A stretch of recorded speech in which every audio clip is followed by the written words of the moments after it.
पहाड़ियों पर पुलिस ने पुष्पा के कुछ कपड़े बरामद किए।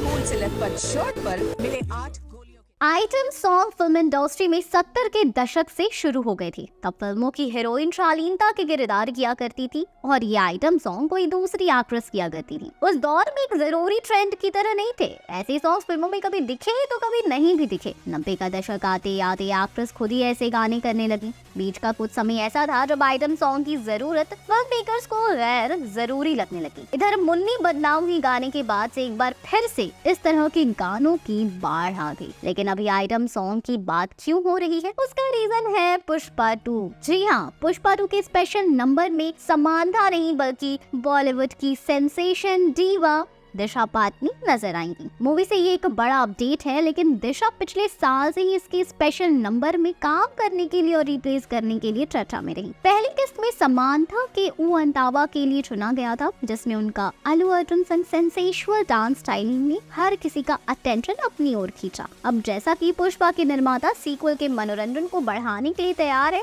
तो दिशा को इसके अगले सीक्वल में आइटम नंबर करते देखा जा सकता है। दिशा अपने अट्रैक्टिव डांसिंग मूव्स और एनर्जेटिक पर्सनालिटी के लिए पहले से ही फेमस है। पुष्पा का ट्रैक ऊ अंतावा रिलीज होते ही तुरंत हिट हो गया, जिसने अपनी आकर्षण धुन और समांथा की बोल्ड परफॉर्मेंस इंटरनेट पर धूम मचा दी।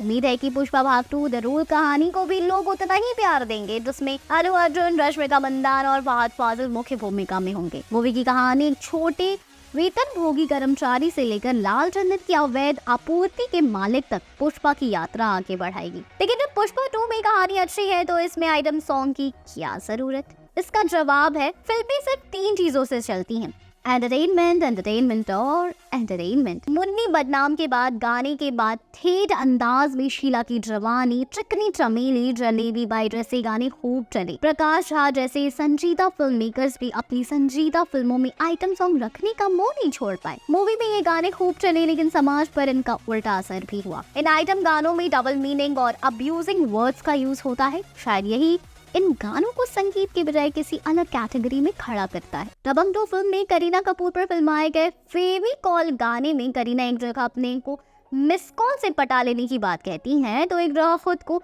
नमकीन बटर कहती हैं। ये दोनों ही बातें स्त्री के सस्ती होने या उसे भोग की वस्तु समझने जाने के लिए प्रेरित करती है। ट्रेड एनालिसिस दीपक दुआ कहते हैं कि आइटम सॉन्ग फिल्म को हिट या चर्चित बनाने में जरूरी भूमिका निभाते हैं, लेकिन साथ ही साथ जब इसका प्रदर्शन फूहड़ और सस्ते तरीके से होता है तो वो समाज को प्रभावित करता है। ऑडियंस को लगता है कि जब पर्दे पर उनका हीरो लड़कियों को खाने पीने की वस्तु की तरह देख सकता है, तो वो क्यों नहीं? वो गाने में दिख रही नायिका को तो हासिल नहीं कर सकते, लेकिन सामान्य महिलाएं इसका शिकार होती हैं। नारीवादी लेखिका और सेंट स्टीफन कॉलेज में प्रोफेसर अनामिका बताती हैं कि ये गाने निश्चित रूप से सिर्फ मजे के लिए ही रचे और गढ़े जाते हैं। फिल्मकार भी चाहते हैं कि दर्शक इन्हें देखें और अपना मनोरंजन करें, पर ऐसा होता नहीं है। गानों में दिखाया जा रहा कि एक पक्ष रिझा रहा है और दूसरा हुड़दंग मचा रहा है, आनंद ले रहा है। इसे स्त्री पुरुष में भेड़िया वाला रिश्ता बनता है।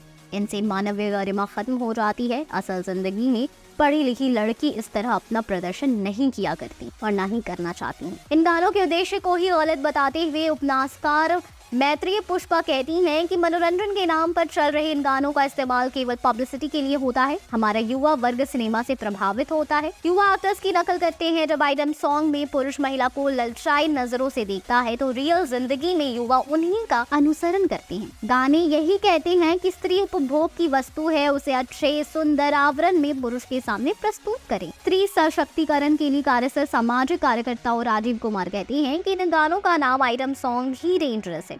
आइटम शब्द का हिंदी मतलब है वस्तु। अर्थ यह है कि जो नृत्य कर रही है वो एक वस्तु है, जबकि इंसान कोई वस्तु नहीं है। गानों में स्त्री को लुभाते हुए देखकर प्रतीत होता है कि स्त्री केवल पुरुषों को लुभाने के लिए है और उसे लालायित होकर ही देखना चाहिए। फिल्म मेकर्स ने इसे इंडिपेंडेंस डे 2024 के दौरान रिलीज करने को कहा है। पुष्पा का ट्रैक ऊ अंतावा रिलीज होते ही तुरंत हिट हो गया, जिसने अपनी अमेजिंग धुन और समांथा की बोल्ड परफॉर्मेंस से इंटरनेट पर धूम मचा दी थी। उम्मीद है कि पुष्पा पार्ट 2 द रूल कहानी को भी लोग उतना ही प्यार देंगे, जिसमें अल्लू अर्जुन, रश्मिका मंदाना और फहद फाजिल मुख्य भूमिका में होंगे। आप कितने एक्साइटेड हो इस मूवी को बताएं कमेंट सेक्शन में। फिर मिलेंगे, बाय बाय।